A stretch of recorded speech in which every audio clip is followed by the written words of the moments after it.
Hello and welcome to episode 298 of the Thinking LSAT podcast. Today on the show, we talked about, what did we talk about at the very beginning? I already forgot. Oh, your personal statement advice. My lesson of the week, which you can get, by the way, at thinkinglsat.com/demon. You can sign up for our, so far, I think I'm like 14 in a row. Thursdays, this email lesson has been coming out. And Ben really liked this one about, it's just one way to write a personal statement.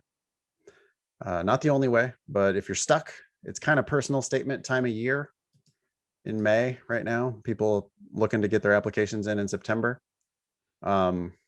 It's not necessary that you start your statement now, but if you want to get a head start on it when you're on a break from LSAT studying, this newsletter that I wrote might help you just get unstuck on how to write a personal statement. Yeah, sign up for that. Then we talked about law school debt, and we also talked about someone who was debating taking on that debt versus not taking on that debt, and it seems so obvious that they should not for reasons. Thank you, Sarah, for writing in with your choice between University of Wisconsin-Madison and UT Austin. Sarah is like super on the fence, and Ben and I have 100% agreement exactly what she should do, which is basically don't pay for law school. But we got a long discussion on all those issues. Yeah, and then we talked about your commitment to sobriety coming to an end soon, maybe. I'm gonna get wasted. No. We did a logical reasoning question, a principle question, even though there is no such thing as a principle question. It was just a must be true question. Yeah, we got the hungover email, a couple other emails from the mailbag. Yeah, let's this will air on Monday, May 17th. Saturday, May 29th, that's the last day to change the June LSAT test date if you've signed up for that for free, which is kind of I don't know how new that is, but that was not the case before, right? So I don't think they're doing that even for the next test. So it's a weird anomaly. I don't know why, but it's like a month later than normal. Like it's very civilized. Changing it for free was, you can never change it for free before. Well, Proctor U, there's been some weird stuff with Proctor U and some like letting people reschedule because of the uncertainty about when the Proctor U slots are going to be available, something like that. That has something to do with it. Okay. But this one, it could have been something. I don't know. I don't know, but I do know that it's awful damn nice. Yeah. It's so much better than the typical, like, make the decision, go or no go 6 weeks before the damn test. This is just, 2 weeks before the test. Much more reasonable. If you're ready. So strange, right? Really, the registration deadline should be May 29th, right? Like, right. Now it's like, it's benefiting those who signed up early, which is fine. But what about those who haven't signed up for June? Like law schools, the Law School Admission Council obviously is creating artificial scarcity with all of their early deadlines and all that crazy shit. They're like trying to hype their own product up, like to get people, training their customers or prospective customers to make sure that you sign up way, way in advance. And it's critical that you get a limited spot, now it's a home-based virtual proctored test. How hard can it possibly be to add spots? Yeah. Anyway. Okay. So the June test is it starts June 12th. Then July 2nd, 2 days before July 4th, that's the August LSAT registration deadline, which won't take place until August 14th. Solidly 6 weeks before the actual testing week. And now whether they will have a later push deadline like they did with June, we don't know. Yeah. But it's an improvement. I hope they stick with that, because that's really nice to be able to tell students, hey, don't panic. You have till May 29th to decide whether you want to take the June test. It's great that you're signed up. Maybe you will be ready, maybe you won't be ready, but a couple weeks before the test, you're going to be able to decide whether you're going to actually take it or whether you're going to push it. It's Yep. nice. It's really nice. Like I can see the relief on my students' faces when I talk to them about that. Yeah. You don't have to Hopefully make the LSAC will decision stick now. with that. Yeah. Yeah. And then in preparation for that June LSAT, make sure to come to Nathan's June LSAT study group. That is free. You just have to have a Demon free account. That's Thursdays at 4 p.m. Pacific, 7 p.m. Eastern. Nathan will yell at you, and well, he's nicer these days, but once he starts drinking again, he will continue to yell at you and make sure that you do what you need to do to crush the June LSAT. I don't see why What? you should. Anyone who's listening to the show, if you like the show, you should go to that because now you can ask questions Yeah, it's free, anytime. and you can join. I think people are getting some motivation from it. The one thing that we've done is I've asked them to make a commitment to study a little bit every day.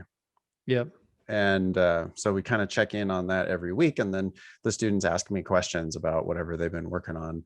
And I try to get them unstuck. Cool. Well, let's jump into last week's lesson. This Yeah, is well, what you actually, wrote. yeah, before we even do that, I do have to do a correction. We're 100% factually correct here at the Thinking LSAT podcast, and we've never made any mistakes. But no, I feel bad because Carl pointed out, I said apparently on the last show that Carl took the LSAT 5 times and then went to Yeah. Yale. He Yeah. did not take the LSAT 5 times. He took the LSAT 1 time and got a 179 and is going Okay. to Yale. But that doesn't mean you can't take the LSAT 5 times and still go to Yale, because I was confusing Carl with former Demon student and TA Rebecca, who did Yeah. take the LSAT 5 times and is headed to Yale, or at least she was admitted to Yale. I'm still kind of hoping that she turns Yale down, but um, it is possible, but it wasn't Carl, so I had to correct the record on that. Okay, yeah, last week's lesson, you actually sent me an email and said that you liked it, which I warmed my said heart. loved it actually. Oh, thanks, man. It was a great lesson.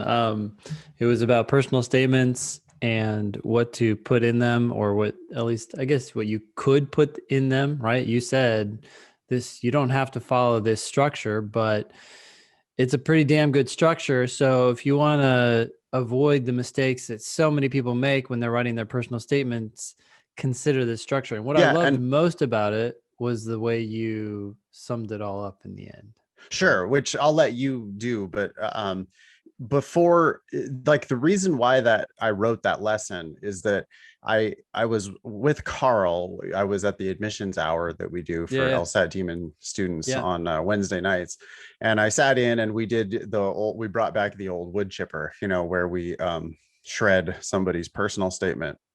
sure. And I realized, like so many others, it was a mess.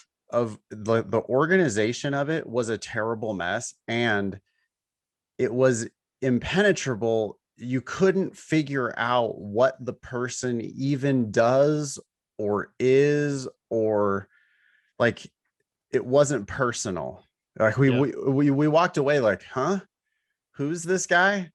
And yeah, it did one of these like cinematic openings, right, where it drops you into the middle of some drama. yeah, But we didn't have, which is, it's kind of good to start in the middle of your story, with like action. On the one hand, that's kind of good, but we had never met this person before. We have no idea who he is. It's not like a movie. In a movie, you at least see the protagonist. So you immediately have an idea how old they are, basically how they're dressed. You can tell, like, maybe what they do for a living, or what their status sure. is, Yeah, or yeah, what country they're from, or like, you can get so much from visual cues, right? So in a yeah. A movie, picture if is a you just, thousand words. right, start in the middle of the action scene and it works. But on the page, if this is the first thing we've seen of this guy, what? And Yeah, so yeah, I wrote this framework. I was actually on a hike and it just kind of popped into my head. this framework for, hey, if you're really stuck, you're really lost, you have no idea how to get started, here's one way to get started. Yeah, And anyway, why don't you talk through it? sure. Um, well, so this is your conclusion, really. This is what you said at the very end of your email lesson, and it is the structure that you're recommending that people take when they write their personal statement. And I'll just say this really quick and then try to unpack it to the extent that I can. Yeah. Um, your final advice was write something that says what, well, it's basically you're telling the reader what you are, I am, and then you say what you did, I did, I do, and optionally, I will.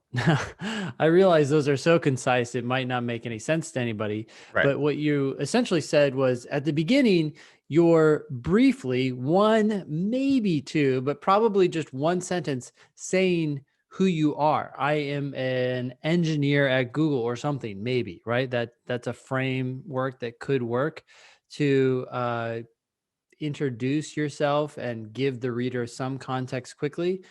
But That's like the those, picture worth 1,000 words, right? That's like the yeah, snapshot of who yeah, you are today. hmm, And it's kind of necessarily telling rather than showing, because it's I am, you're yeah, just like making yeah, a statement about what you are. And we always harp on, you can't have too much of that in your statement. But as a very first sentence, maybe two sentences, that one, your example right there is perfect. I am an yeah, engineer at Google. Oh, okay. You know, we yeah, yeah, we immediately learn so much more about you than just your job title. We yeah, can make a bunch of inferences about a bunch of different things based on that.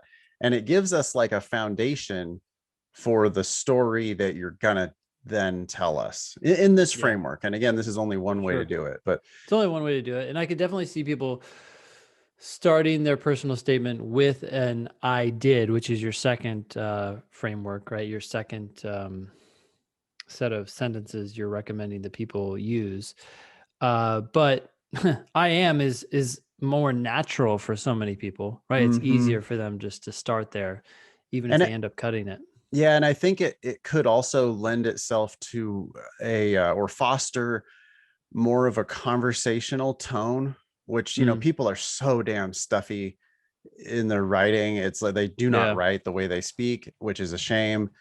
Yep. And so starting off with I am, my example was I am, I'm the co-founder of LSAT Demon, and which is an online LSAT prep program. Yeah. And it's just like a statement of, yeah, okay, here's who I am today. Yeah. Yeah. One sentence or two sentences, that's it. And then the next step I was envisioning in this framework, I was envisioning one skip back in the timeline.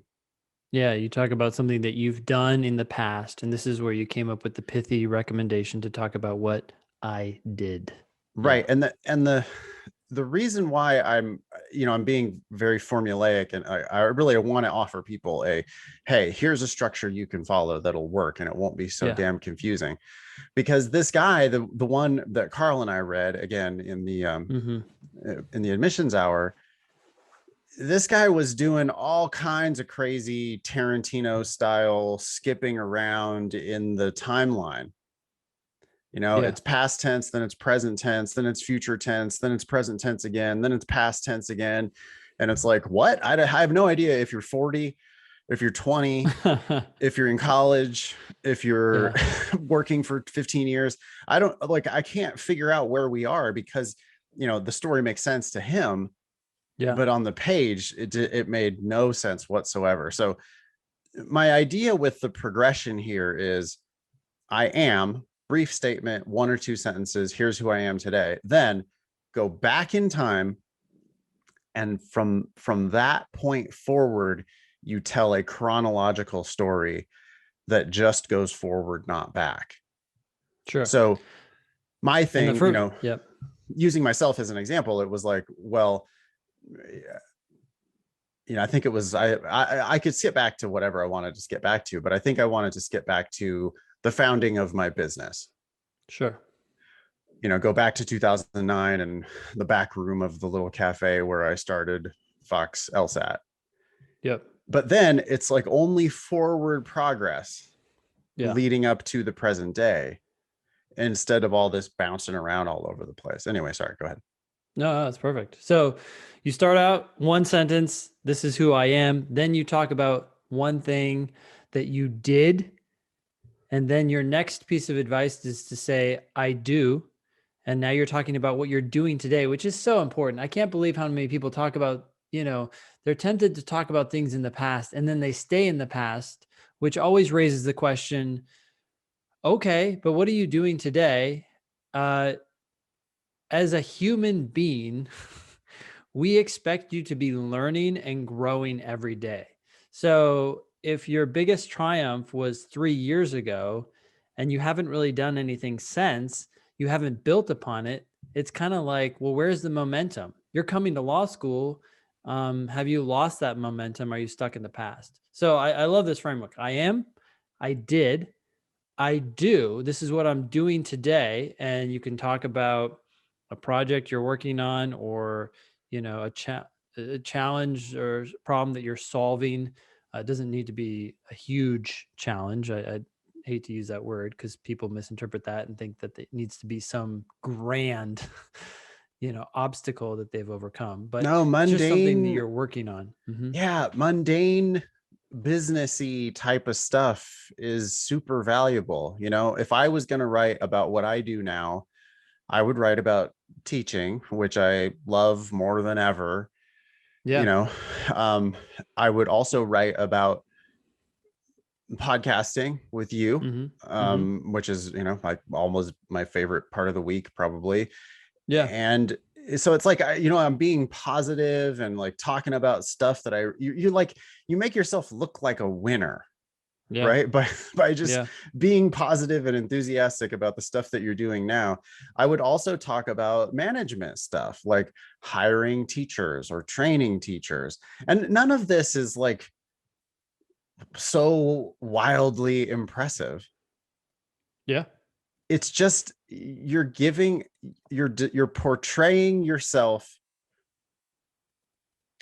demonstrating skills that like a real lawyer would use every day. Yeah. Exactly.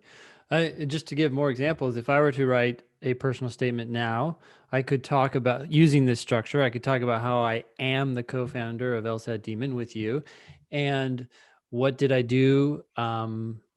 We could go back to any point. We could talk about launching LSAT Demon. I could talk about how I, ran an in-person brick and mortar LSAT company in Washington, D.C. And then that led to the LSAT Demon. But then in terms of what I do today, I would probably focus on how we've learned painfully in some cases, but how we're essentially transforming into a software company in addition to an LSAT preparation company. Because really, if you want to succeed in this space, you have to see yourself as continually developing, continually improving. And what does that mean on a day-to-day basis? Here's a challenge that we faced, and here's what we did to solve it, and moving on. So I do. By the way, just to give people a rough sense of how long this stuff is, if you're going to do it this way, I want the I am to be one sentence, maybe two, Yep. like literally not three ever. Yeah. Just real short. Yep. A one sentence standalone paragraph is such a power move. You could absolutely get away with that. And then go back in time and start, you basically tell about the progression of, pick a point in time that you think is interesting to the reader and go Yeah. from there up to where you are today. That's maybe half a page, three-quarters of a Yeah. page, depending on how much A experience you paragraph have that or you want to two. talk about. Yeah. Okay. Then when you switch to I do, that's another half a page, three-quarters of a page, something like that. So at this point, we're now up to a page and a half, Yep. which is time to wrap it up. Yep. And for many people, they can just stop there. Um, I don't know that I would need, with my record, I don't know that I would really need to explain why law school. I've been an LSAT teacher for a long time. I obviously know a lot of lawyers. I I know what I'm getting myself into. I don't know that I really need to make that forward-looking statement about what I plan to do next. Yeah. So your last piece of this structure is, and this is the way you put it, and optionally I will. In other words, you've talked about who you are, you've talked about what you've done in the past, you talked about what you're doing now, and then you might make one single sentence claim about what you will do in the future. And I think what you said in the newsletter, and what I think makes a lot of sense, is you're only saying this if you feel the need to explain why you're pivoting to law school, right? Like if you're a musician or a biologist, it's kind of like, okay, if it wasn't obvious from what you're doing now why you're applying to law school, maybe you can throw in one sentence that says, I look forward to, you know, uh, pursuing law in this bio, chemical space. um and that's kind of brings the two together, right? I don't even know how that's, so I'm just coming up with a sentence on the fly, but you're essentially in one sentence telling them why you're going to law school. Yeah, and I think I would just be really hesitant to even put that in for most people. I don't think most people need that. No, Uh, and most people go, it's a trap, right? It becomes this, it's so easy to say what you will do. I mean, anyone can say that. Oh, I will become president of the United States. So that's so great that you said that, but um, that's precisely because it's so easy to say is the same reason why it's so useless. no, you're going to make Because yourself look like an ass if you say something like that. I mean, it's great to not have that people say high that, right? But they can say. My point is they can say anything, and right. so it doesn't carry the weight that it you think it does. Like if No, you it's say, oh, inherently bullshit. yeah, You haven't done it yet. I don't care what you think you want to do. It's like I'm you're going to change your mind once you get to law school anyway, 9 times out yep, of 10. yep, So I don't, it's I would just be very, very careful. Don't even include it for most people. But yeah, if you were a ballerina and your whole nothing about your whole resume or anything suggests law school, then I think it is appropriate to have just one sentence, again, maybe two, about what you plan to do in this next phase of your life. yep, But if you're a paralegal, you don't need to do that. Or if you're a majored in poli sci or criminal justice, or if you've worked in anything that's law or business related, because business is law. I mean, you know, if you've done anything close to the business world, I just don't think you even need to just let the reader fill in that blank. One thing I said in the piece is they're in the business of selling law school. They probably know more about the opportunities that law school has to offer than you do. yeah, So if you jump the gun with like, here's what I'm going to do, they yeah, might have been willing to make a more powerful inference than that on your behalf. And instead, now you're like, well, I'm going to practice IP law. And they're like, really? Do you know what that yeah. is? Do you, hmm. You don't have a technical background. Right, Do you realize you exactly. can't even do that? Yeah, so Exactly. No, and you just look naive. yeah, You shortchanged the conclusion that they could have made to your benefit, and instead yeah, you're telling them that you're going to do some other thing that makes you like you tip your hand as okay, this person actually doesn't have any idea what they're talking about. yeah, So they could have just omitted. yeah. So quick Sentence or recap. two. Yeah. Sorry, go ahead. Oh no, go ahead. Yeah. Well, sentence Sentence or or two. two about who you are today, because Yep. that's the person who's Yep. going to their law school. So they are very Yeah. interested in who you are now. Yeah. But part of who you are now is how you got to be where you are now. So, probably some stories are in order. You can tell a little bit about the progression, how you got to where you are today. That's half a page ish. Then what you do now, I do. And Yep. you talk about, as much as you have space for 3/4 of a page about your day to day in your current role. And then, if necessary, one or two sentences forward looking that say what you intend to do. Yep. But just be real careful about that last bit. I mean, it's very optional and probably should be omitted in most cases. Yeah, and if we were to unpack these four steps, you're already saying that the last step is a maybe. You might not need it, right? For sure. That's one that we're definitely questioning. I would say the first one might not also be necessary, Right. and the second one might not also be necessary. Um, it, if you're a strong writer, then focusing just on what you're doing today may totally work for you, and we've seen that happen. But I think this is just a structure at the very minimum to get started, right? Get things out on the page in a way that's Oh, yeah. natural and works for so many people. No, please do not think that this is the magic formula for how every personal statement should be structured. This is one Yeah, way to get a shitty first draft out on the page.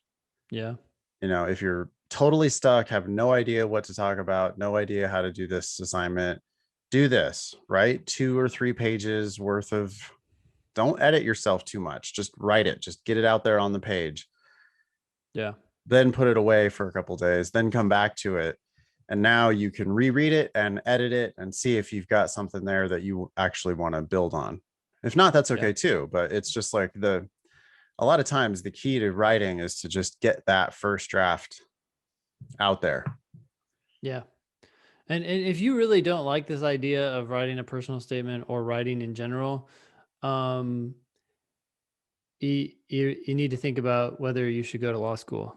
I mean, I Right. know we harp on that maybe too much, but I I, I just can't say it enough. You're going to law school, and your weapon of choice as a lawyer is your verbal capacity, your ability to articulate whatever it is you're thinking in a way that's persuasive to someone else. If you can't do that, you really don't have any business in the legal field.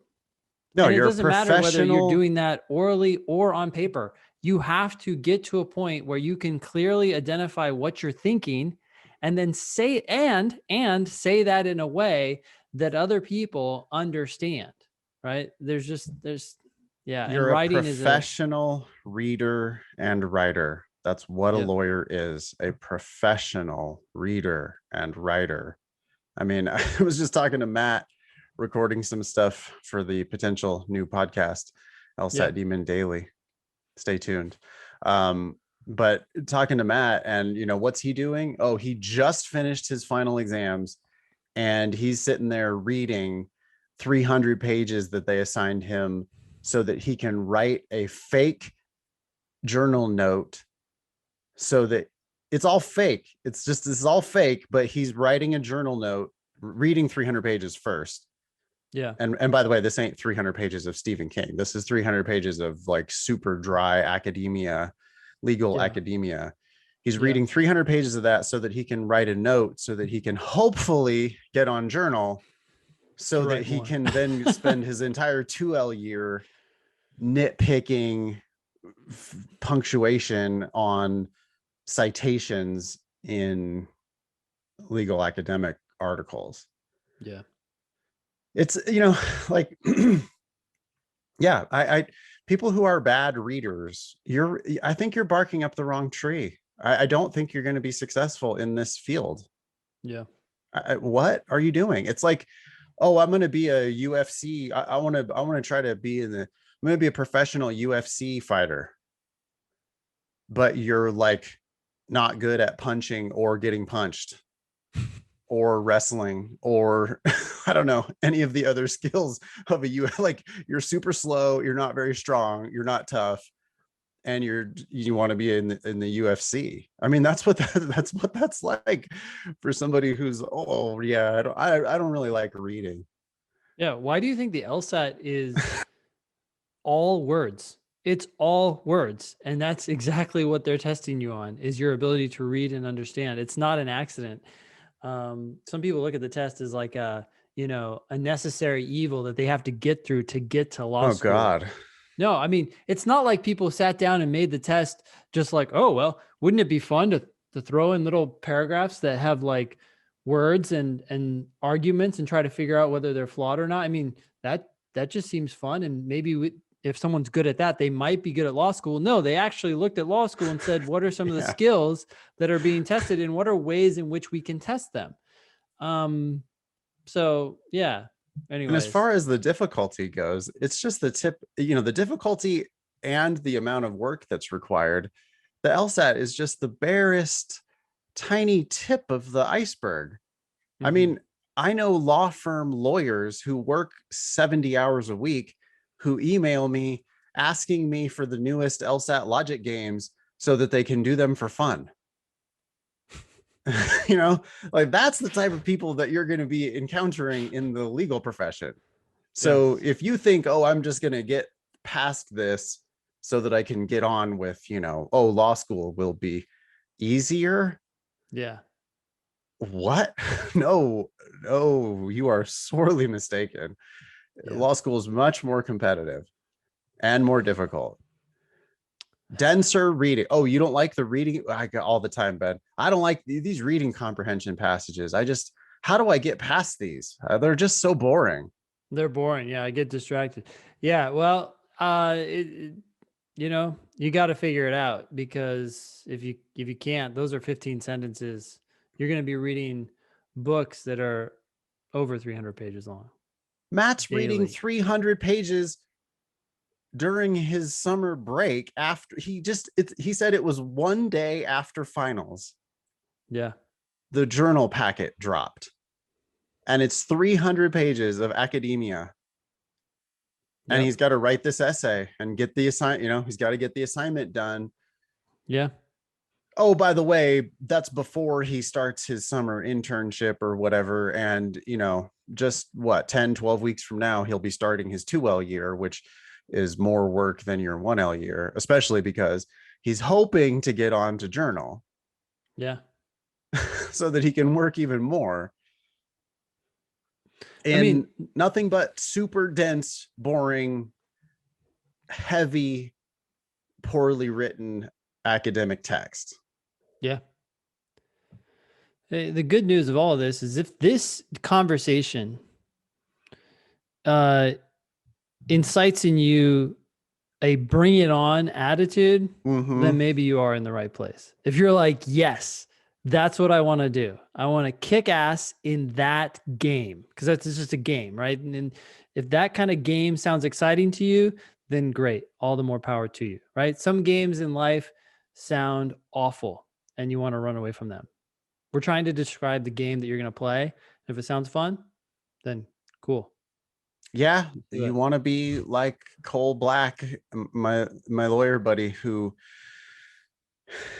I used to call her Nikki Black, but we have another Nikki lawyer friend, Yeah. and so now Nicole Black is going to be called Cole Black. We're changing her name.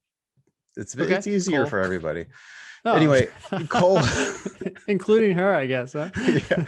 So Cole, you know, she she says explicitly that she wants work to be the primary focus of her life. Yeah, she Nothing likes makes that her, game and she wants to play it. yeah, Wow. exactly. Yeah. Nothing makes her happier than waking up. She's at her desk at 8 in the morning and she's got an endless pile of work and it's going to not get smaller between 8 a.m. and 7 p.m. when she knocks off for the day. Yeah. That pile of work is not going to get smaller and that's how she likes it. Well, what's so interesting about that comment right there is that it just shows that she's not necessarily, I mean, on some level, yes, but uh, for most of the time, she is not exercising willpower to kick ass in that arena. There's something that about it that actually compels her forward. And so if you have to exercise serious willpower to get this kind of shit done, you're not gonna Yeah. compete. You're No, not gonna make it. it's the endless game of lawyering, and she Yeah. loves it. And I think LSAT reading comprehension is a real good first spot for people to come to terms with what the rest of their life is going to be. Yeah. Um, Yeah. I find that more often than not, when I get done reading a reading comprehension passage, I'm glad I read it Mm-hmm. because I'll play the game, right? The first sentence or two are going to be dense and bewildering, like real hard, impenetrable. Yeah. They're doing But that on purpose. They're throwing you in the yeah, deep end of some yeah. random esoteric topic. Yep. And I'm like, oh, okay, I got this. Like, yeah, Yeah. sure. I understand what you're trying to do to me. I'm not going to let you do that. I'm going to stop. I'm going to unpack it. And after the first couple sentences, it's never as bad as you think it's going to be if you take the time to really unpack it and you Yeah. get it. But by the end of the passage, I'm actually enjoying it. I'm like, oh, Yeah. look at you. Wow, you're really going to town on these guys. Like Mm-hmm. I couldn't figure out what you were saying at first, but now I get that you're meaning to say that these guys are wrong. And I'm noticing all the little editorial choices that you're making and, throwing shade on people with just one tiny little word choice. And I'm in there. Well, I'm playing the game, right? Mm-hmm. And then in the end, it's fun. And you better learn to experience the LSAT reading comprehension that way Yeah. because it'll lead to dramatically higher scores on reading comp. But also, this is just the bare beginnings of what you're going to have to do in law school and beyond. Yeah. Yeah. Absolutely. So learn to love it now. Or get out. Yeah. Or Go get play a out, different which game. There's is so many games totally in the world. fine. You can invent your own Yeah. game if you want to fucking do that. That's what Elon Musk did. He said, okay, I'm going to try to go to Mars. And everybody's like, had given up on that game. And now Jeff Bezos is trying to play that. There's some Yeah. other companies trying to play that game. You can invent whatever game you want. This is just one old, stodgy game that's been around for a long time. And if you like it, great.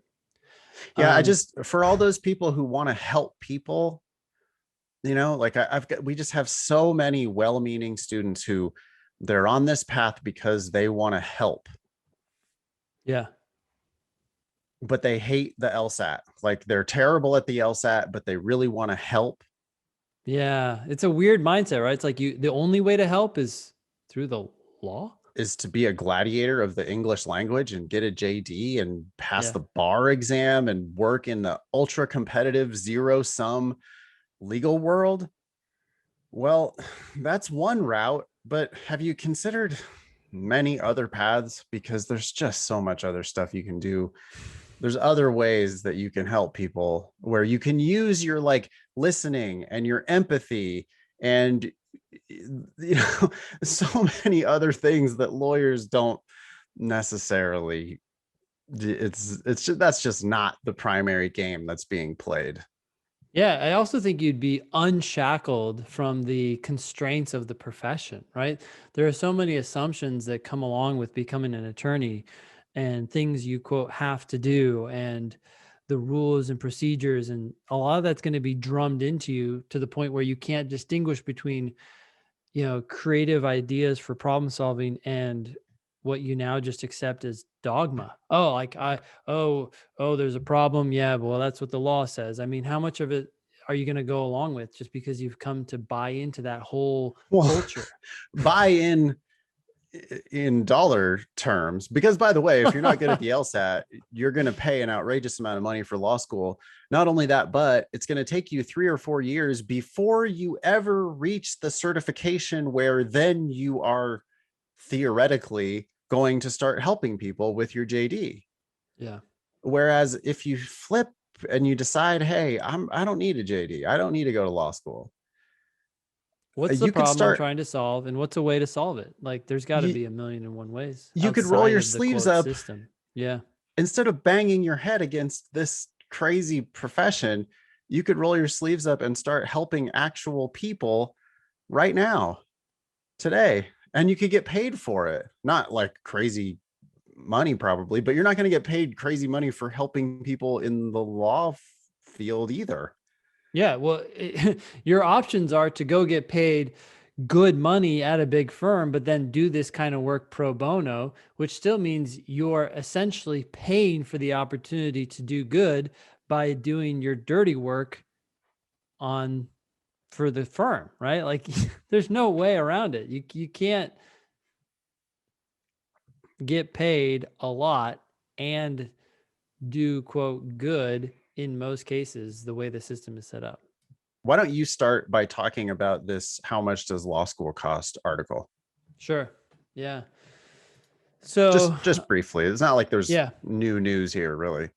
No, I actually added it because I got an email. I saw this article and I like numbers, right? I like giving concrete numbers to what we keep yelling about on the show. So this Yep. says, this is from an article that's entitled "How Much Does Law School Cost" by Holly Johnson.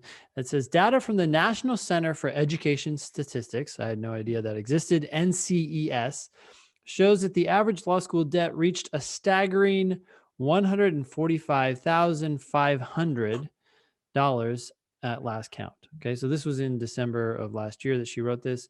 So basically, $145,000, right? It's not surprising, she writes. Law school transparency shows that law school tuition has continued to increase year after year, even taking into account inflation. And these numbers really made me sick because, yes, the cost of goods is always going up. That's what inflation is.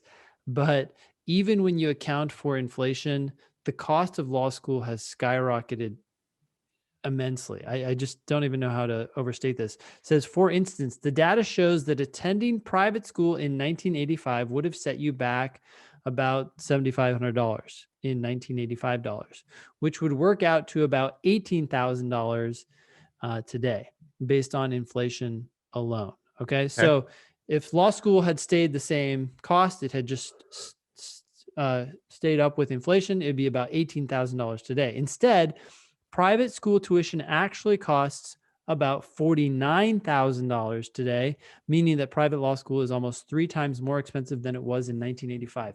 That is fucking insane. Yeah, for no reason. It has 3 dramatically times more outstripped expensive. Yeah. inflation. Yeah, that's 3 times more expensive in real dollars. Real dollars. Yeah. In which means inflation adjusted dollars. Yeah. Um, so no, the the one thing I got kind of mad. I looked at this article and it seems kind of clickbaity to me. She didn't actually get into any of the real issues, right? Like she keeps talking about private school as if public schools are any better. They're barely better. I mean, hard, like look at the UC law schools. They're outrageously expensive. It's Well, not like it's easy for them to keep, jacking up their prices because even though they've gone up dramatically compared to private schools, they may look a little cheaper. yeah, And look at whoa, Columbia. yeah, Columbia costs $75,000 a year. So we're a bargain at $55,000 a year. No, you're yeah, not. You should be like 5,500 a year for the value that yeah, you actually deliver. yeah, Um, she also doesn't, and maybe people just don't understand this, but a big part of the problem is the scholarships. It's yeah. this arms race of scholarships, and the schools are competing just, intensely for the most talented applicants. And they give people full rides. They give people full rides plus stipends. Well, and a full ride, thankfully, means that you don't have to worry about the cost of tuition, right? Because they're giving it to you entirely. But the crazy thing is that most people focus on how much of a scholarship they got. And one easy way for the schools to increase the amount of scholarship they give you is simply to increase the cost of tuition. So now they're like, well, last year we gave you $40,000, but this year we're going to give you 45. Really, all they did is raise the cost of tuition. And now they can claim that they're giving you more money. But at the end of the day, the same amount of money is coming in the door to them but people feel like they're getting more because the scholarship amount is more. Everyone does it. I mean, we Yeah. don't, but everyone does it, right? Like look at Kaplan with their $2,000 LSAT class. Oh my Oh, gosh. but you get 50% off. They have $500 off things that every now and then it's like, are you, It how could, costs $1,900, but you get $500 off of our 1,900. Like you, yeah. But people think, oh well, I got to go with that because I got a well, I $500 mean, what are you coupon. going to offer me? It's like, yeah, well, it's already, anyways, cheaper. Dramatically cheaper and better. Now, anyway, okay, so all right, law school is ridiculously expensive. Please don't pay for law school. Please be one of the people who gets that scholarship instead of giving the scholarship. I mean, if you pay rack rate at law school, you're paying for you and somebody else. Yeah. That's that's a fact. That's not, I'm not making that up. That's public data. If you pay full price, somebody at the school is going for free. You're paying for both of you. That's the way this It's, game works. it's literally the same as everyone paying the same amount, around half of what tuition currently is. You showing up on the first day of class and the teacher saying, okay, for you to be here, remember you agreed to give 10 grand to the person sitting next to you Yeah. now. And by Yeah. the way, we're going to do this again in a little bit. Yeah. All of those of you who had the worst LSAT scores and GPAs in the room, you guys get to pay the people who have the best LSAT scores and GPAs in the room. Now let's commence our academic competition. How do you feel? You feel pretty good if you're the one that's getting paid. You feel Yeah. pretty bad if you're the one that's doing the paying. Okay, and then this transitions Ben into this next email. Yeah. I'll read it. Please. Hi Ben and Nathan, you've been a crucial part of my law school journey. Thank you. I find myself facing a last minute question that I'm tied up in knots about. I understand you likely won't be able to get back to me, but thought it was worth a shot. I already got back to Sarah, but I also put it on the agenda. I was committed to UT Austin. I found roommates, was about to sign a lease, etc. when I got an email from University of Wisconsin-Madison upping my scholarship to a full ride. Between my parents and I have about $60,000 of savings for law school. So with that and scholarships, my debt upon graduating from UT would be about $60,000 to $70,000, which seems relatively manageable, she says. My total debt graduating from University of Wisconsin would be zero, but I would also have a surplus of about $20,000 or $30,000, which would be amazing. Yeah, so we're talking about $100,000 difference, really. I don't know if, I think she might be, yeah, well, yeah, because she's got a full ride. I don't know though. I think she was assuming she's going to have to spend some of that money for living expenses, some of the 60 grand that they have Yeah, saved yeah, up. exactly. Well, I'm just saying there's $100,000 difference. Oh, there between is the 100,000. 30. Yes, you're right. Sorry. My bad. So it's $100,000 decision she's making. Yes. Yeah. I've really internalized your don't pay for law school mandate, but I'm so conflicted. I would really like to have a clerkship, and my dream would be to work in impact litigation. I'm most passionate about public interest, but I'm a paralegal at a plaintiff's firm right now and really like it. So I'm quite open. I would do big law to pay off debt. I'm worried I'd be selling myself short if I go to University of Wisconsin, but obviously the financial picture is appealing. I doubt I'd want to stay in Wisconsin, which makes me nervous. But if I go in with the attitude that I'm going to do as well as I possibly can and network out of state, do I have a shot at achieving what I want? University of Wisconsin has asked for a response in a week. I'm visiting Madison now, and I prefer it to Austin, but I don't want to make a short-sighted choice. Apologies for the SOS email. Hope you're well. Thanks for all you do. Best, Sarah. So I responded back like a 3-word bit of advice, but I also said more on the show. So this is the more on the show component. What are you going to say? I guess I'm okay. So this is one of those things where Sarah's talking and I'm trying to appreciate the dilemma that she's facing, right? Like, okay, like in my head, I was like, you want to be in Austin. That's where you want to practice law. But that's not what she wants. But that's not what she wants. So then I'm like, wait, Yeah. what the scale just like flipped. It's like, you like Madison. It's $100,000 cheaper. I, you said you've really internalized your don't pay for law school mandate. I think you have on some level, but there's another part of your subconscious that's like resistant. And I don't see any reason to be resistant given what you just said about Madison. I would just go. I wouldn't think twice. $100,000 is a lot of money, and it frees you up. You said I'm most passionate about public interest. I don't know if that's going to be true once you graduate, but if that's even still an interest when you graduate, you're going to have much more freedom to pursue that if you have a surplus rather than a debt. I had to look it up. That's why I was asking you yesterday about the LSAT Demon Scholarship Estimator. By the way, that's at Yeah. lsatdemon.com/scholarships. Yeah. And I use this to look up the law school rankings because I don't want to go on US News. And we have the US News rankings in our thing. Sure. Are Austin, UT Austin and UW Madison, are they differently ranked? I've got it Well, it right in front of depends me. on the 100% rule, but I don't. What are their rankings? Well, UT Austin is 16 according to US News and World Report. Okay. Yep. UW Madison is 29 according to US Oh. News and World Report. Okay. So this breaks the 100% rule. You take the 16, you multiply that by 2. In other words, you increase its ranking by 100%. You get 32.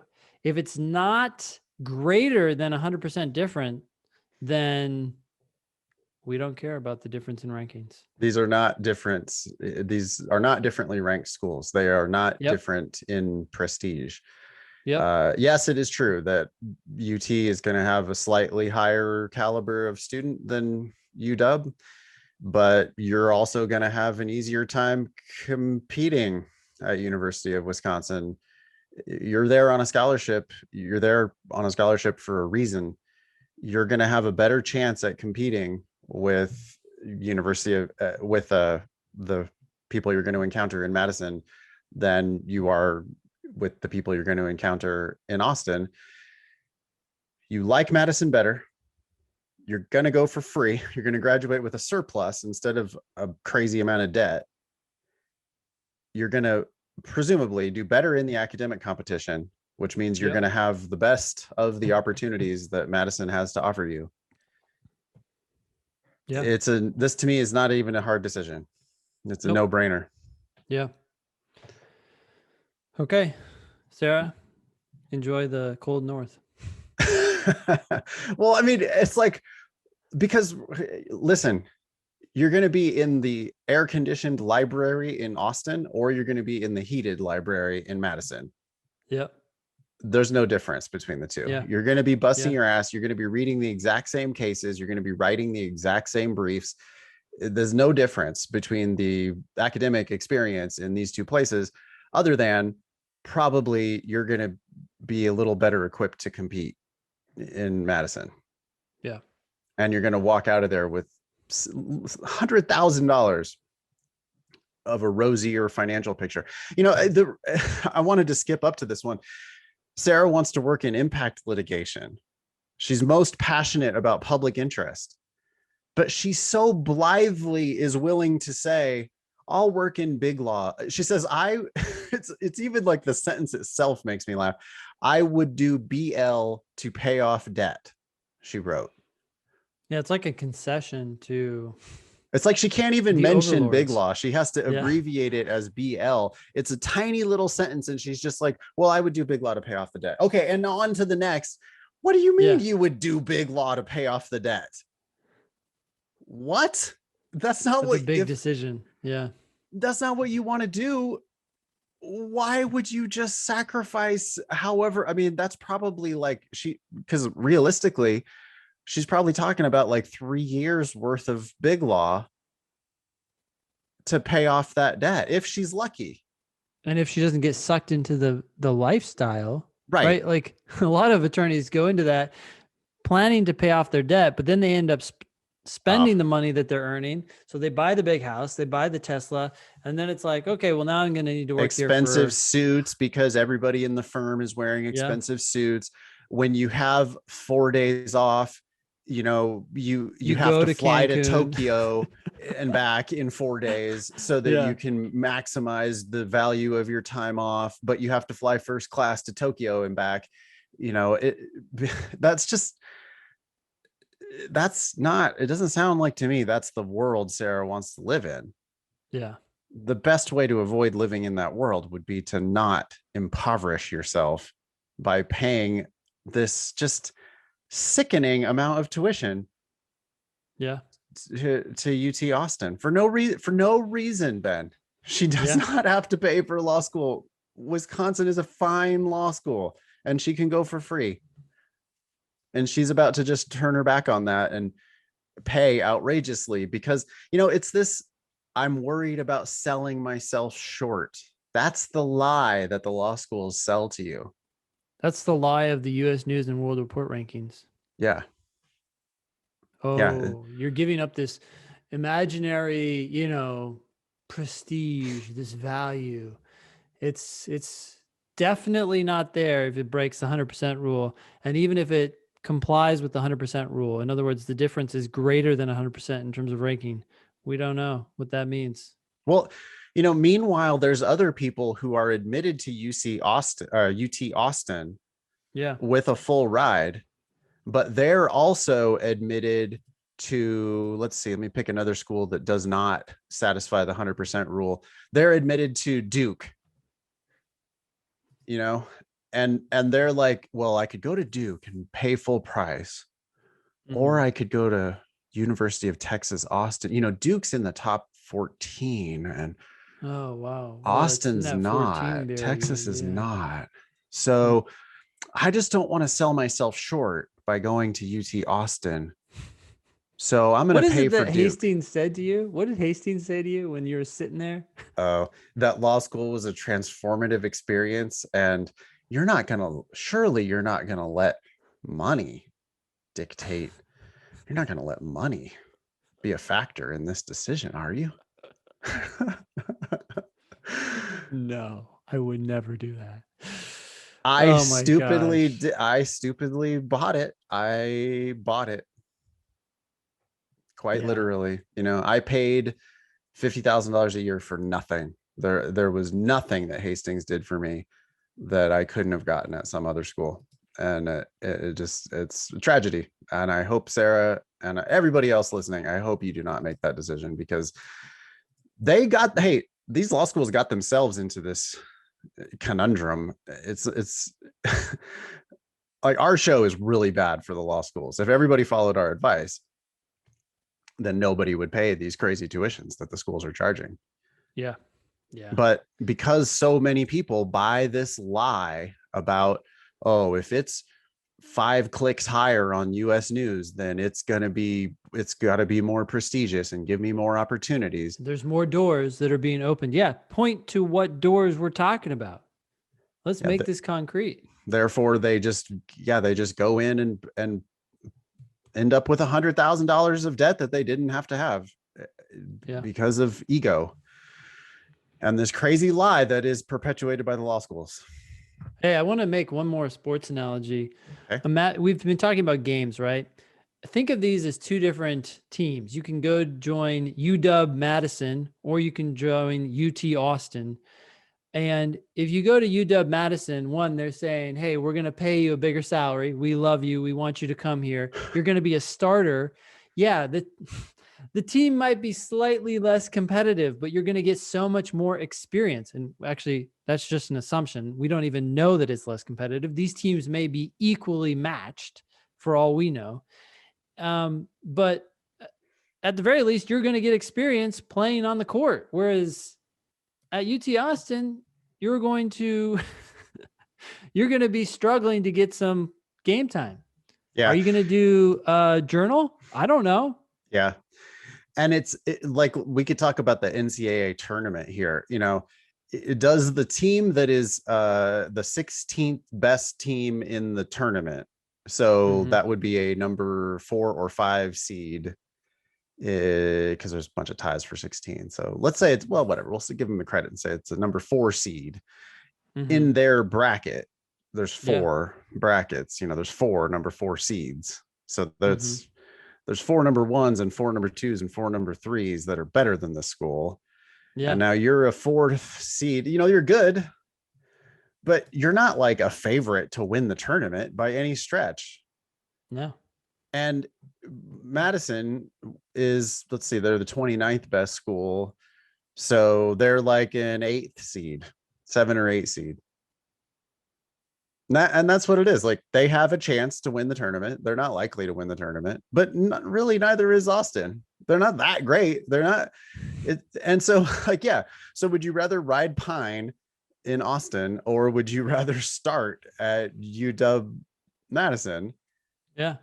I think that analogy is perfect, Ben. And I think you're gonna, plus, yeah, I mean, the debt thing is just outrageous. Yeah. You're gonna pay to ride Pine at UT. And that $100,000 is going to grow over time, right? So it's It's not just an just a hundred anchor. thousand dollar difference. Yeah. Like, Sarah wants to help people, but she's just gonna do big law to pay off her law school debt. Okay, so let me know when you get around to the helping people part, Mm-hmm. because it ain't happening in big law. Yeah. Time is something you have to pay with too. Okay. Let's do it. Thanks, Sarah. Hopefully that's helpful for other people. Let's do this logical reasoning question, huh? This is from Yeah. test 73, section 2, question 4. Why don't I read it? Sure. So it says principle. No, Not no, as it in, doesn't. not as in, huh? It doesn't say that. Are we looking at I mean, it different says questions? that, but it doesn't mean anything. It doesn't mean anything. People get No, freaked out. I really want to offer this tip to people. When you see the word principle on the LSAT, just cross it out.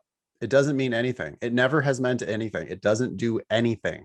It has no function whatsoever. Just cross it out. no, I usually tell people to replace it with rule, which is the same as I think it does something here in the sense that it tells me that they're almost certainly going to give me a fact. But I guess they could try to justify that Well, fact. here it says principle in the passage, and then it says principle in the question. And if you Yeah. cross both of them out and literally don't read them, it does not change the meaning of the question at all. Okay. So principal, not as in a person who is the leader of a Principle. school, but a rule or nothing, as you're putting it. This is just, they're going to So, give us a thing, and they yeah. give us that thing, whether or not they say principle. All right. Okay. Here's that thing. The executive in a given company whose compensation package is determined by advice of an external consultant is likely to be overcompensated. Okay, I'm just going to stop there. The sentence is not over, but really quick, we have an executive whose compensation package, in other words, basically their salary Yep. plus externals, is determined. So, in the case where it's determined by an external consultant, is likely to be overcompensated. So, their salary is going to be too high. Okay. If the consultant also has business interests with the company the executive manages. Okay, this is basically a principle or a rule. It's saying that if the consultant has business interests with the company and the executive manages those interests, then yeah, it's not really shocking that they're likely to the executive is likely to be overpaid if that payment is determined by advice from that very consultant. There's some clearly like some mutual benefits going on here, right? Yeah, I really Okay. like that you stopped halfway through that.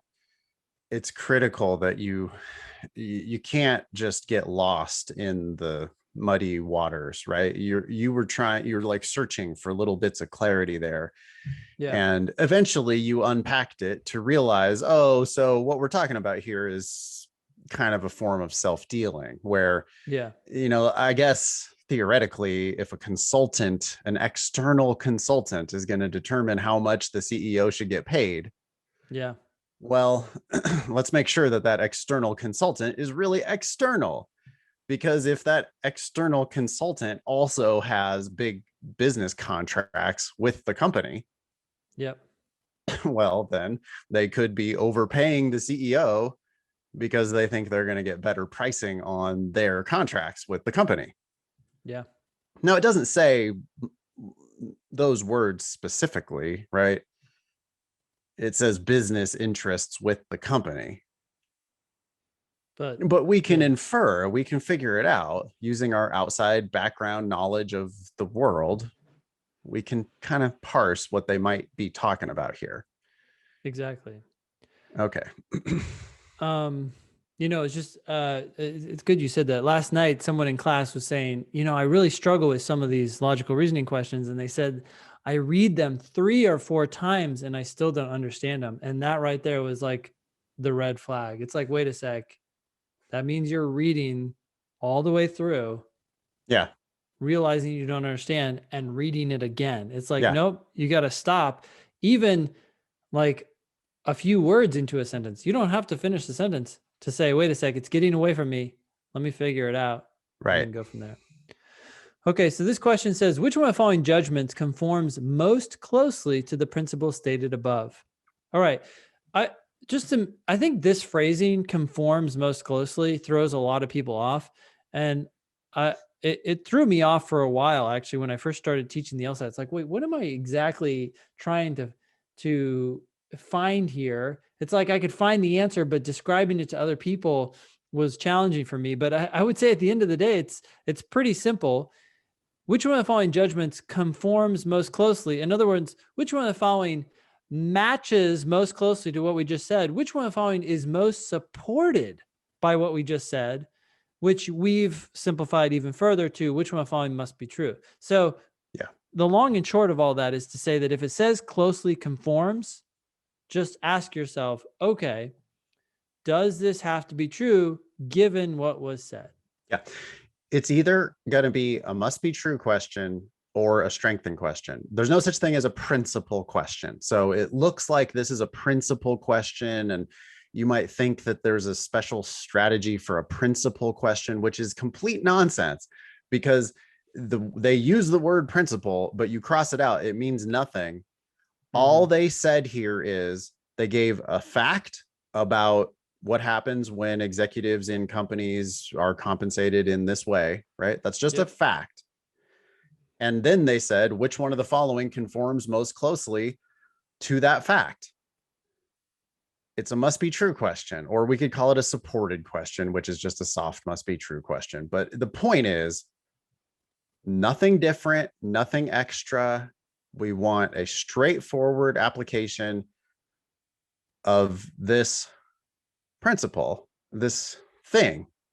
This rule.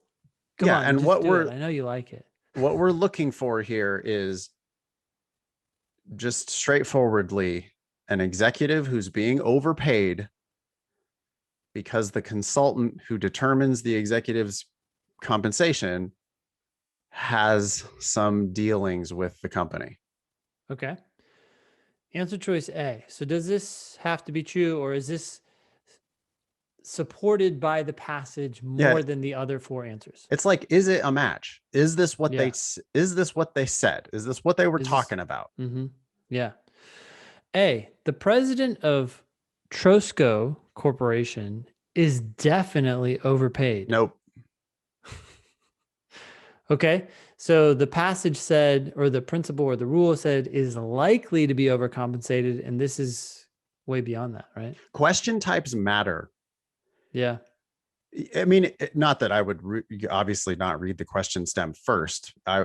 You have to understand what the fact is. We need to know Yeah. what we're trying to match. But now that I know what I'm trying to match, and I know that it's a must be true question, I want boring, obvious, easy to prove answers. Yeah. And that word strength there, the definitely is just going to conclusively make that wrong. Yeah. I Yep. cannot prove that this guy is definitely overpaid. Yeah. Okay. Answer choice B. The president of Trosco Corporation is probably overpaid. Okay, that's the same as saying is likely to be overcompensated, since his total annual compensation package was determined 5 years ago when the company's profits were at an all-time high. Okay, there's no discussion here of, the outside consultant or the self-dealing. So, although this certainly could be true, I don't have any reason to believe it is true on the basis of this rule. Yeah, that's just not what we were talking about. Yeah. So it's out. See, the president of Trosco Corporation is probably not overpaid. Okay, that's um a false contrapositive. I mean, I don't know what to say about that. We know what is likely to lead to overcompensation. We have no idea what's likely to lead to undercompensation. There could be a million different things that could lead to overcompensation besides the consultant. Whether or not there's a consultant, if there's not a consultant, then I have no idea whether this person is overpaid. Yeah, this is confusing, sufficient for necessary. Right. D, the president of Trosco Corporation is probably overpaid. Okay, great. That's what we were talking about. Now, Likely to what be I need it to overcompensated. say is, right? Do you Yep. ever do this? Sure, you can predict it, right? You needed to say that his package was determined or by advice of an external consultant who also happens to have business dealings with the company that the executive Yep. manages. Yep. Okay, since the Trosco board of directors determined his compensation by following the advice of an external consultant who has many other contracts with Trosco. Okay, it doesn't say that this president manages these contracts, but this president is the president of Trosco Corporation, and this consultant has many contracts with Trosco. So it stands to reason that the executive manages them on some level. It So I doesn't would keep matter, that one Ben. open. The fact didn't say that there's two ways of reading it. Oh, But that the the way, company that the executive manages yeah, versus the contract. Sure, right. sure. Yeah. So then that becomes not relevant. And then D, but Yeah, it's Ben, ambiguous, right? Yeah. here's what the student asks, the Yeah. novice asks. But Ben, it said business interests in the rule, and it says contracts. I didn't like D because of contracts. Oh, you're so right. Well, obviously a contract is a form of a business interest. The LSAT does this all the time, right? They have I would call them an umbrella term, like business interests. And there are many things that can fall under that umbrella. And as long as it does, then that is going to apply. Yeah, Right? it's the meaning, y'all, that matters. Synonyms exist, and there are multiple ways of saying the same thing. And if you have many contracts with the company, then you have business interests with the company. Yep, that's a form of business interest. It's two ways of saying the same thing. And students just shoot themselves in the foot because they go through here looking for contracts. I guess I just scanned it. It looks like E mentions the word contracts. And if that's the way you're playing the game, good luck to you. It's not going to work out. They're smarter than that. Yeah, I mean, and the crazy thing about E is you wouldn't even have to get to the word contracts because it starts, the president of Trosco Corporation is definitely not overpaid. So it's too strong and it's confusing sufficient for At necessary. best, it's So confusing sufficient for necessary. Right. yeah. Yeah. Y'all, it's a shame. The answer here is obviously D. You've got to slow down until the test gets easy for you. This question is kind of long. I mean, the answer choices are really long. And people get intimidated. They think they have to go fast, so they skim it and they rush through it. And maybe they match up a couple terms. I like D because it said contracts. Mm-hmm. And it's like, well, but okay, but you're just not understanding the meaning of these words. Yeah. D is so easily the answer. We stopped halfway through it and we were able to predict what the rest of D said. We might have predicted contract business interests, and instead it said contracts, but the meaning is the same, and that's so obviously the right answer. And if you're doing the test properly, this question, regardless of how much time it took, you should have been certain that you were picking D correctly before you moved on to the next one. This is low hanging fruit, and you've just got to make sure you get that low hanging fruit first. Sure. Um, Cool. Yeah, cool. that's good. Let's go to so I added this. Someone sent in a question through the Demon Ask button, and well, it's not a question, it's really just a comment. And I don't know, for some reason it stuck out to me, so I threw it on here. I just wanted to see what your reactions are to this person's comment. So they did test 28 game 1, which is the racehorses game, and they wrote, "Today I learned not to be hungover for the LSAT. That is all. Thank you." Yeah.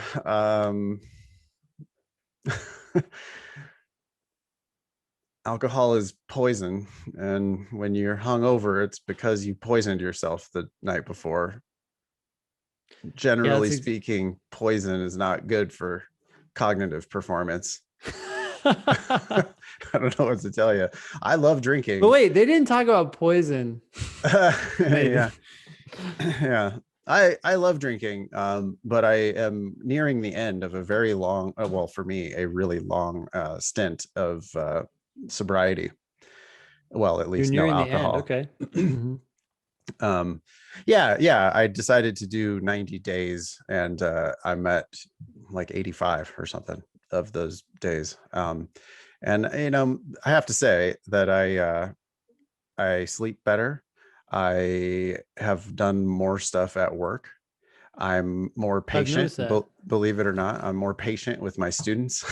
You have Yeah. noticed that? Well, I seriously, like, I'm teaching 2 extra classes now that I was not teaching before my, Yeah. sobriety experiment. So I'm writing more. I'm just kind of calmer and just kind of a better version of me. And yeah, alcohol is it's kind of bad. Why not do another 90-day stint? Fuck it. Um, I very likely will, uh, Yeah. and especially I will if I start to go at all overboard. I'm going to be vigilant. Yeah. Um, this new version of me, it's going to be like have a beer uh, after golf rather than have 3 beers before I make it to the first tee, you know, type of thing. Yeah. So we'll see. It's going to be Cool. it's an experiment, but Yeah. yeah, being hungover on the LSAT is probably not the best for performance. Yeah. You're in a competition. We've said that several times today. And is that how you get ready for your 5K or your half marathon? No. And this is Yeah. even more dependent on your brain than anything else. I mean, lawyers are, there's a rampant alcoholism Yeah. in law school and in the legal profession. But I've known a lot of law students, or a lot of LSAT students rather, who have step 1 of their LSAT prep, Yeah. quit drinking. Yeah. And if that's a sacrifice that you're not willing to make, then, well, says something about either your relationship to alcohol or your commitment to this career path. I there aren't that many things that have the opportunity to completely transform your performance, and that is certainly one of them. Yeah. I mean, the other one would be go to bed every night at 9 o'clock. Or Both of those or things even 10 together. or even 11. Just go to bed at the same time, wake up Yeah, at the same time. yeah. Of all But the I sleep mean, advice out there, that's the most important one. alcohol's horrible for sleep. Yeah. And so, like if you're struggling, right? If this is if the LSAT is taxing to you, but you're going to keep doing it anyway, yeah, you might want to get off the sauce. Mm-hmm. It is probably diminishing your cognitive performance. Of course, while you're drunk, you think you're a genius. I assure you, you're not. having been having been sober now for 3 months and hanging out in like the same places with the same people, it's like kind of shocking. Like, whoa, wow, that's how you guys are. That's what you're doing. That's how you are. Huh. All right. You've said the same thing to me 5 times in the last 2 minutes. Um, yeah. Okay. Cool. Want to get into the mailbag? Let's do that. You want to read this first one? Sure. By the way, you can be LSAT famous if you want to get on the show. Just email help@thinkinglsat.com. That's where all these came from, and they're all relatively new. We're keeping up with the mailbag content, so please get yourself on the show. Help@lsatdemon.com. Hi guys, or sorry, help@thinkinglsat.com.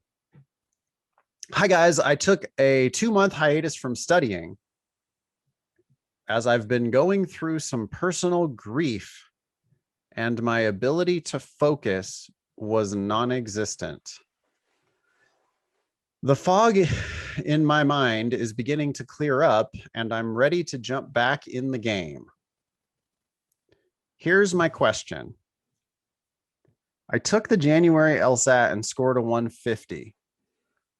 I'm signed up for the June LSAT, but I'm considering postponing until August to be more prepared. Should I go ahead and take the June LSAT despite still scoring in the 150s?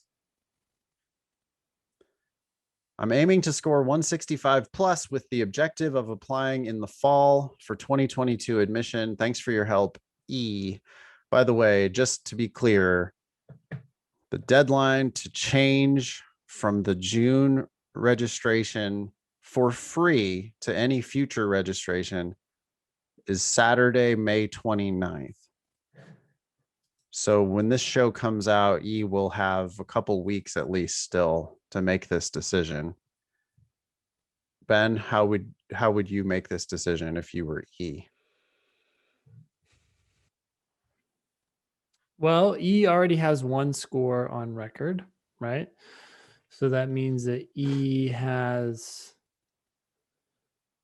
interestingly, 4 shots left, I guess. But yeah, 1 in June and then 3 after August, or August and later. I don't. It's tough. If you want to start in 2022, you really want to get your best score by August. And to get your best score by August, it wouldn't hurt to take the June LSAT. I just feel like you're far enough away from a 165 plus that it may not make sense. You might just need to let go of applying in the fall of 2021 for admission of 2022 and just focus 100% on getting the best score you can get. And maybe that's in June and August. And if it happens, then apply. Yeah. I would say, I agree 100%. Pushing is always an option.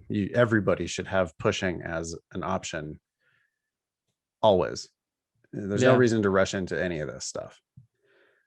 But you're already signed up for June. You don't have to make the decision until May 29th. Or let's make it on May 27th or 8th so that we can be safe. But you don't have to make this decision for a few more weeks. I would prep hard now as if you're taking the June test. This is a good place to shout out my June LSAT study group, which is free, which happens every Thursday night. You just need a free LSAT Demon account. Get one of those at lsatdemon.com and you can register for this class that I teach every Thursday. I want to see you in class. I want to hear what you're working on. I want to help you make a plan for study. If you have questions, if you're stuck, I don't do specific LSAT questions in that class. I do in all my other classes. That class is more like a high level type of a what should I be working on type of a thing. Yeah. But come to that class and ask me questions, and yeah, you should be pushing for sure toward that June test. Yeah. And then you've got a couple more weeks to make your decision. I would say, you've got a 150 on record, probably not too hard to beat that. Yeah. If your practice tests are knocking on the door of 160, then I would probably go ahead and take the June test. Yeah. And it doesn't matter as much as you think it does, but it certainly does matter that you study consistently a little bit every day. 2 months Cool. off, didn't do you any favors. So it's if you feel like you've got the focus now, then yeah, you better get cracking. Because I mean, honestly, the August test is right around the corner. Yeah.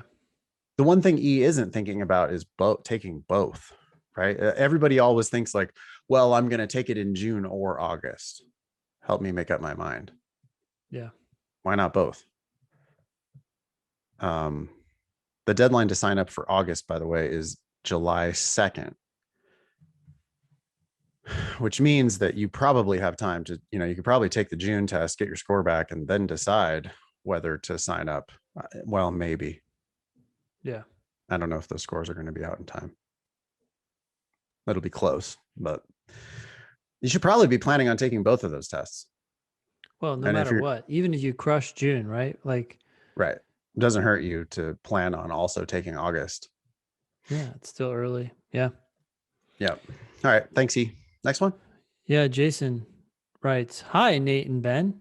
I'm hoping to get your opinions on my current situation. I made a decision this past March to make a pivot in my life and pursue law school." Okay.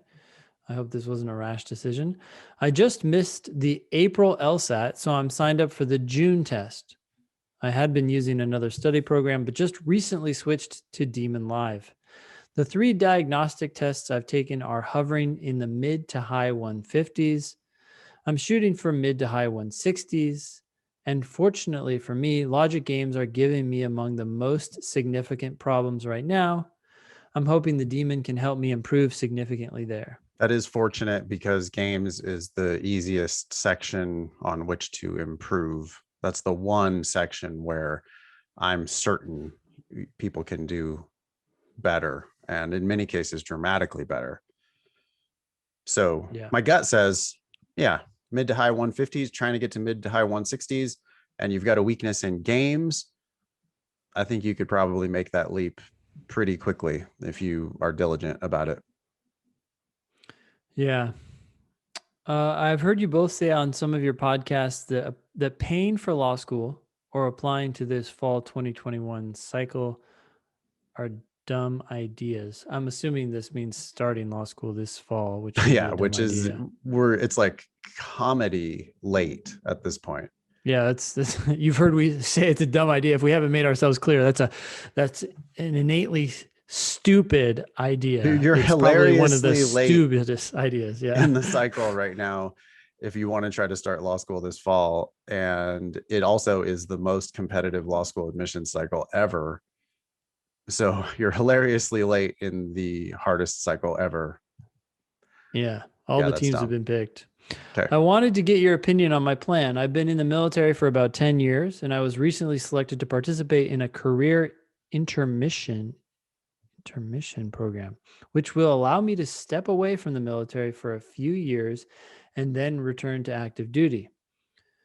I plan Okay. on using those 3 years to go to law school and come back in as a JAG. The reason I'm applying for fall 2021 is that this intermission program begins this September.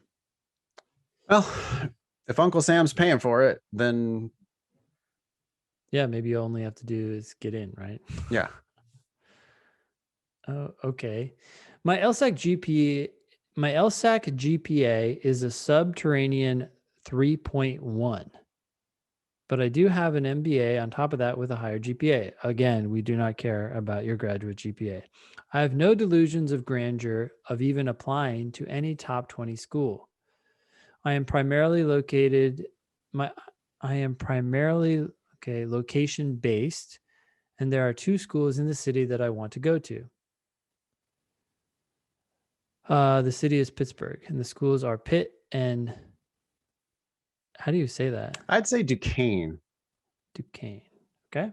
but I don't I know. just want Yeah, it's French, right? It looks French, yeah. I just want to be near family, so location is my primary concern. Because you want to be near family? Why? Okay, look, sorry, just tangent here. If we're talking about your parents and you want to be close to your parents, I would say you are actually the prime candidate to move away because you seem to be too attached. We have to become an adult at some point. And I'm sorry, but Wow. now it's time. No, I'm serious. You got to launch, right? If you want to be think about this in 10 years, Jason is going to be an attorney and he's close to family. Like, why? I think it's great to be close to family if you're sufficiently launched yourself. But I get the feeling that I want to be near family. I don't know. I don't know how old Jason is. I'm worried about this claim. Okay. Both schools are pretty good and have programs and opportunities that interest me as well. Plus, I'm extraordinarily biased against just limiting yourself to Right. one location. Right. I'm fortunate enough to be able to use the GI Bill, and both schools are yellow ribbon schools, meaning they will cover any costs not traditionally covered by the GI Bill. So I'm sitting in a good place where I will not have to pay for law school outside of using veterans benefits. So these are benefits that could be used for some other educational program, but on the assumption that Jason's not going to do any other academia, this is kind of free money, which does change our calculus quite a lot about when you need to apply in the admission cycle and all that stuff, right? It does kind of sound like if Jason would be happy going to Pitt or Duquesne, Uncle Sam is paying for it. I don't have any problem with that. I wonder if there are any conditions for the GI Bill. Like after you get admitted, do you have to maintain a certain GPA? Anyways, well, it sounds like, oh yeah, I doubt it. I don't think I've never heard anything like that before. I think it's just like good academic standing. All right, keep going. Yeah, based on this information, is applying for this cycle still a dumb idea? Okay, you just said maybe not. If I could push the program off until next year, would you recommend doing that and applying when the window opens for fall 2022?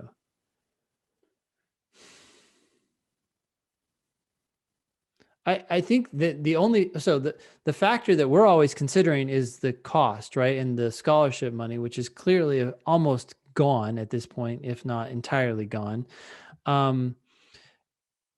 So that's not really a factor anymore. But the other factor would be, okay, well, where are you going to get admitted?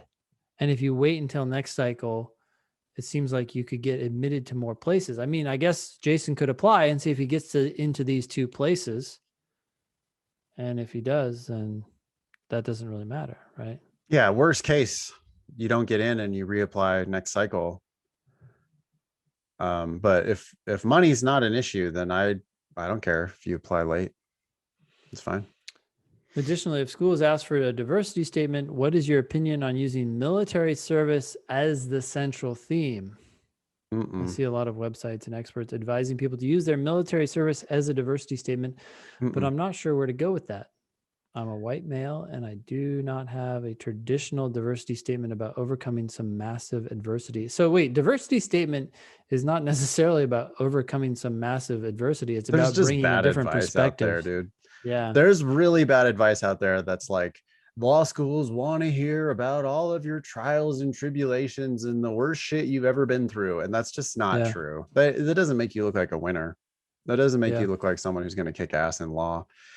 Jason, write about your military service as your personal statement. That's who you are. And it's what you did and it's what you do. Yeah. Write that in your personal statement And you don't even need a diversity statement necessarily. If you have a claim for diversity that you want to make, then make it. If not, then don't worry about it. They're going to admit you based on your LSAT and your GPA anyway. These are regional schools. Everybody loves military applicants. I wouldn't, don't even bother, but please do use your military service in your personal statement. What else are you going to write about? I would also suggest to apply to other schools along the East Coast.